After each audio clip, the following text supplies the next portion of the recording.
in terms of basketball and the NBA, coming from this city, greatest big man. I mean, you right there with Wilt Chamberlain. Man, hey, I don't mind looking up at his name. You know what I'm saying? You know, that's one of my idols too. Yeah, like I look at it in terms of like you being an assistant with the Lakers. Mm-hmm.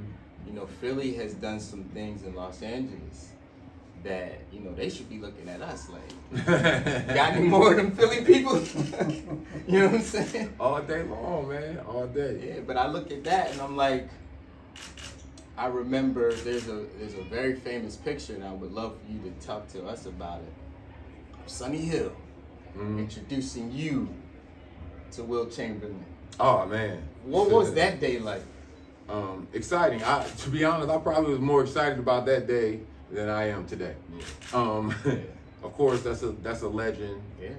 And after, especially coming up in the Hill League and hearing Sonny Hill talk about a whole lot of Philly legends, but mainly being stuck on Wilt Chamberlain.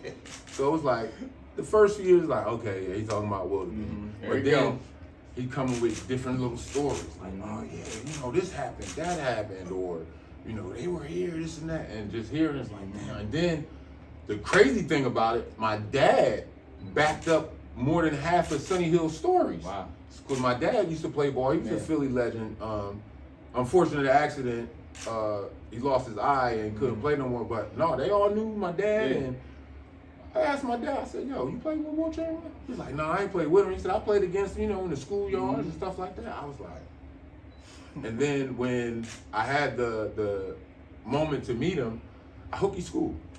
I was supposed to be here that day. I ain't mad. I ain't mad. And you know, went down there to Overbrook, and I was like, man, that's the first time I was ever starstruck. Yeah. Like, takes a lot for that to happen to So me. was this like 91, 92? 93. Okay. 93, Senior yup. year. My senior year, Yeah. yup. And I was like, man. I said, damn, that's Wilt Chamberlain. And then, you know, it's like a Philly icon. Yeah. You know, that's who I get starstruck about, Yeah. Philly. Saw Joe Frazier ride down Broad Street one day. I was geek. Champ, it's the champ, smoking. Yeah. You know, see Doc. I'm like, oh man, it's the doctor. Like, you did surgery down there in the Spectrum. You know, those three guys, they get me pumped. But that day meeting Wilt Chamberlain, I was like, man. And then, you know, I'm also glad that I did, because some years later, that's when he passed. Yeah, 97. I'm like, Around there. 99. and I remember that picture. Like, I still have that picture in my office to this day.